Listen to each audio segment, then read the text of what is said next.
It's been so nice to have some relief in the 80s. It was such a hot month. It was very hot this month. You know what? The end of July into early August is technically called the dog days of summer, and usually is when we see those mid to upper 90s. And so to be spoiled in the 80s for the past few days, oh, it has felt delightful. Let's take a look kind of at where we stacked up anyway. This is our vantage point overlooking downtown Denver as we wind down the month. But there it is, the calendar. We saw our first 100-degree day on July the 9th, at least for 2025. Hopefully we'll fingers crossed that's our last one too.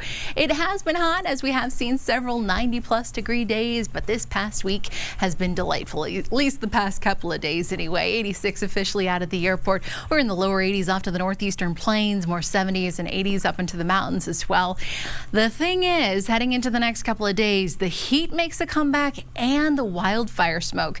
Smoke from wildfires burning in Arizona as well as Utah will be transported with the jet stream all the way out to the western slope, and unfortunately here for the Front Range as well. This takes us into early tomorrow morning. You can see just how widespread the smoke is as it's draped across the I-25 corridor and then races off to the eastern plains by tomorrow evening.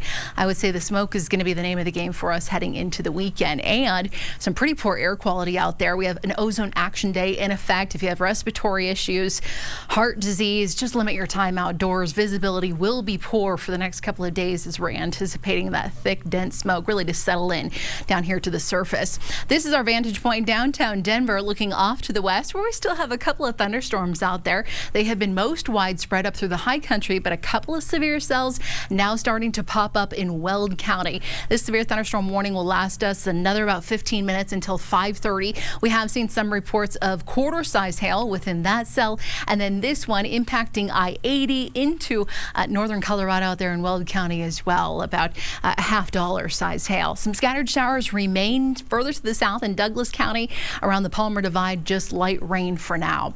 Tonight, I would say by about 8, 9 o'clock, storms move out, partly cloudy skies and smoky conditions move in.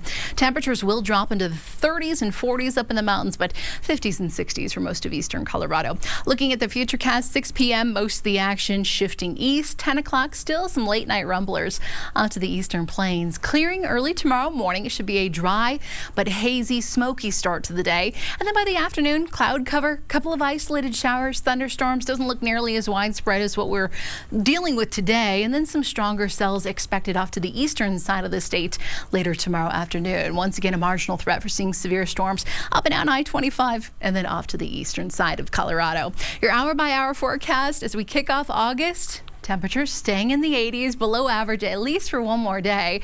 Daytime highs will be in the mid to upper 80s here in Denver and much of the metro area with some 70s, few spots in the low 80s up through the mountains and into the foothills. The 90s make a comeback for the weekend and beyond. In fact, we'll be back to the mid to upper 90s heading into much of next week. Danielle, thank you.